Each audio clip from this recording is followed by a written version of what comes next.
नमस्कार, मी मेघा बंगाळे। आज आपण पाहणार आहे मेगा व्हेजिटेबल फ्रिज बॅगची संपूर्ण माहिती। मेगा व्हेजिटेबल फ्रिज बॅग मध्ये तुम्ही कुठल्याही प्रकारच्या पालेभाज्या, फळभाज्या, दोडका, भोपळा, गिलके, टोमॅटो ठेवले की ते 10 ते 12 दिवस पिवळे पडणार नाहीये।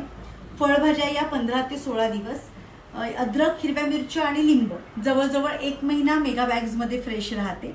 मेगा बॅग्स मध्ये वरती आहे फूड ग्रेड प्लास्टिक, आतमध्ये आहे प्रोसेस फॅब्रिक। याच्यामध्ये तुम्ही कुठल्याही भाज्या ठेवल्या की एक्स्ट्रा पाणी हे भाज्यांचं सोक करून घेते। याला आपण इझिली असं बंद करू शकतो। मेगा बॅग्समध्ये 1-2 भाज्या आपण एकत्र पण ठेवू शकतो, भाज्या कट करून पण ठेवू शकतो। फक्त ज्या भाज्यांमध्ये पाणी आहे त्या भाज्या तुम्हाला याच्यामध्ये कट करून नाही ठेवता येणार। मेगा बॅग्समध्ये कडधान्याला मोड सुद्धा खूप सुंदर येतात।